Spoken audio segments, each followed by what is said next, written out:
Halo semuanya, selamat datang di pembahasan kita kali ini. Pernah nggak sih kepikiran kalau label yang dikasih orang lain ke kita, itu lama-lama bisa jadi kenyataan ya? Nah, hari ini kita bakal bahas tuntas soal kekuatan ekspektasi. Kita bakal bongkar gimana ekspektasi itu bener-bener bisa ngebentuk siapa diri Anda sebenarnya.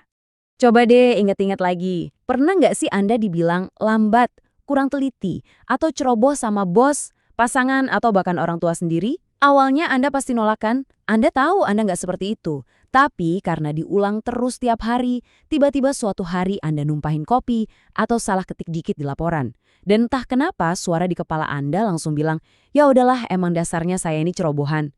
Kalau Anda pernah ngalamin ini, tenang, Anda sama sekali nggak sendirian. Dan Anda juga nggak lagi halusinasi. Anda itu baru aja masuk ke dalam jebakan pikiran yang sangat nyata, di mana lingkungan yang kurang suportif itu sukses menanamkan keraguan di diri Anda.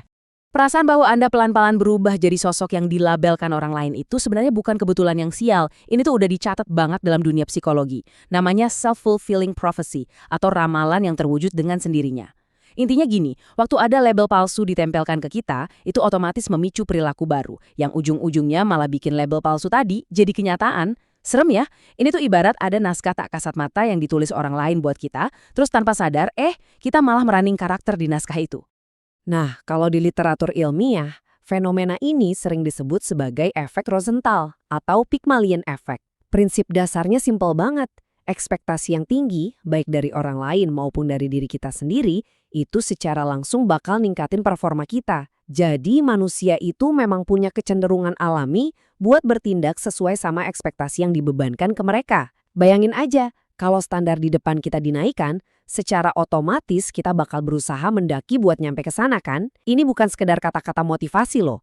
Ini tuh perubahan nyata di otak kita dalam respon tantangan. Apalagi kalau kita tahu ada orang yang benar-benar percaya sama kemampuan kita. Biar lebih kebayang, saya mau cerita soal eksperimen klasik yang super menarik di tahun 1968. Waktu itu ada peneliti namanya Robert Rosenthal dan Lenore Jacobson. Di awal tahun ajaran, mereka ngetes murid-murid di sebuah sekolah. Tapi, di sini triknya. Mereka asal aja nunjuk beberapa anak biasa, terus bohong ke guru-gurunya. Mereka bilang, anak-anak ini tuh jenius loh, tahun ini nilai mereka bakal meroket. Terus apa yang terjadi? Selama pertengahan tahun, tanpa sadar, para guru ini ngasih perlakuan beda ke anak-anak jenius palsu tadi. Mereka jadi lebih sabar, lebih sering senyum, ngasih tantangan ekstra, pokoknya perhatiannya full positif deh. Dan tebak hasilnya di akhir tahun, murid-murid yang dipilih acak tadi beneran nunjukin peningkatan skor IQ yang gila-gilaan. Cuma modal satu kebohongan positif di awal tahun, realitas kecerdasan anak-anak ini berubah total secara permanen. Keren banget kan? Terus, gimana siklus ini berjalan di kehidupan kita sehari-hari? Kayak di kantor, sama teman, atau sama pasangan? Gampangannya ada 4 langkah nih. Langkah pertama, keyakinan seseorang tentang kita bakal ngebentuk cara mereka memperlakukan kita. Langkah kedua, perlakuan mereka itu pelan-pelan masuk dan ngebentuk apa yang kita yakini tentang diri kita sendiri. Lanjut ke langkah ketiga, setelah kita yakin banget sama identitas baru itu, mulailah hal tersebut ngaruh ke tindakan dan keputusan kita. Terakhir, di langkah keempat, tindakan kita ini malah jadi bukti nyata yang memperkuat keyakinan awal orang tadi. Muter aja terus di situ. Kita jadi terkunci di dalam realitas yang sebenarnya cuma dibentuk sama ekspektasi orang lain. Oke, kalau tadi efek Rosenthal itu ibarat pahlawan yang ngangkat potensi kita, sekarang kita kenalan sama tokoh jahatnya, efek Golem. Ini tuh sisi gelap dari ekspektasi. Terjadi waktu lingkungan kita, bisa keluarga, bos yang toksik atau pasangan, terus-terusan ngelabelin kita pemalas, nggak bisa diandalkan, atau dicap selalu gagal. Yang paling tragis, otak kita merespons label negatif ini dengan cara yang persis sama. Kita tanpa sadar nurunin standar kita sendiri biar pas sama label jelek itu. Akhirnya, kita jadi beneran males. Karena ya lingkungannya juga udah mikir kita males kan. Jadi buat apa coba capek-capek ngebuktiin sebaliknya? Coba deh kita bandingin dua kalimat yang sering banget kita dengar ini. Di satu sisi, ada narasi Pygmalion yang bunyinya, kamu pasti bisa nyelesain proyek ini, kamu tuh punya bakat di sini. Kalimat ini ngebuka banyak banget kemungkinan, bikin kita langsung semangat dan berani. Nah sekarang bayangin kalau tiap hari yang Anda dengar malah narasi golem. Udah nggak usah kamu yang ngerjain, nanti malah berantakan kayak biasanya. Duh, ini bukan kritik lagi ya, ini tuh udah kayak vonis. Kata-kata dari luar ini pelan tapi pasti meresap dan berubah jadi suara hati kita sendiri. Ini bukti nyata betapa bahayanya kalau kita ada di lingkungan yang sering ngeremehin kita. Secara harfiah, mereka lagi ngebatasin batas maksimal potensi Anda cuma lewat omongan yang diulang-ulang. Kalau kita bedah lagi, dampaknya ke psikologi itu jauh banget bedanya.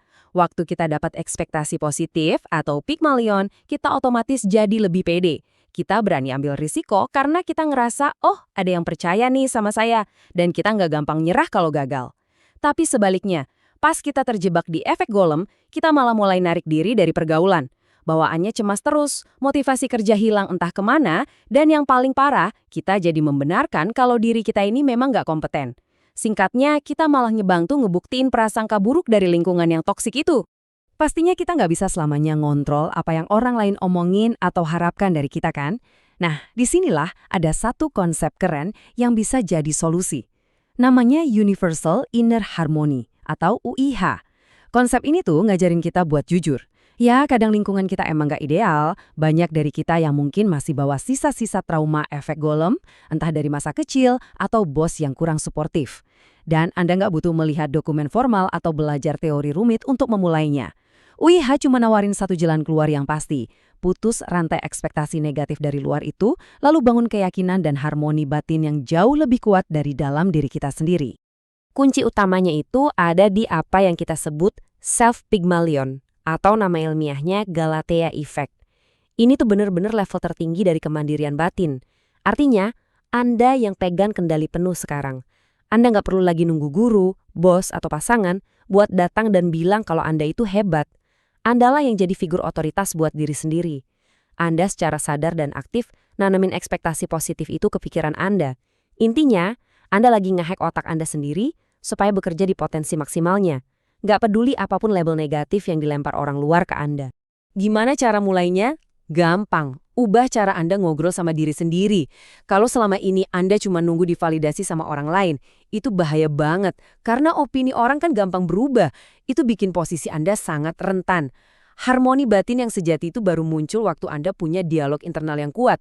Jadi, pas besok-besok Anda ngalamin kegagalan, jangan lagi pakai suara golem yang bilang, tuh kan, emang saya payah.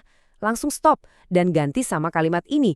Saya ini sedang berproses dan saya pasti mampu. Kelihatannya sih sepele ya, tapi percaya deh, ubahan kecil di dialog internal ini tuh punya daya ledak luar biasa. Dia bisa langsung ngubah realitas tindakan Anda detik itu juga. Semua ini ngebawa kita kembali ke satu kesimpulan besar dari riset psikologi ini. Sebuah pengingat yang tajam banget. Ekspektasi yang kita terima seringkali menjadi ramalan yang terwujud dengan sendirinya. Pikiran kita ini pada dasarnya adalah mesin pencari bukti yang luar biasa. Dia bakal ngelakuin apa aja buat ngebuktiin kalau ekspektasi itu benar. Mau itu ekspektasi positif ataupun negatif. Jadi pertanyaannya sekarang bukan lagi apakah ekspektasi ini beneran ngaruh, tapi ekspektasi milik siapa yang lagi Anda wujudkan hari ini. Sebagai penutup, saya mau ninggalin satu pertanyaan buat Anda renungkan. Setelah tahu betapa besarnya kekuatan kata-kata, dialog internal seperti apa yang bakal Anda pilih hari ini untuk nyiptain realitas Anda? Jangan biarin orang lain yang pegang kendali. Jadilah penulis dari ramalan kesuksesan Anda sendiri. Oke, terima kasih banyak udah ngikutin pembahasan kita kali ini, dan sampai jumpa!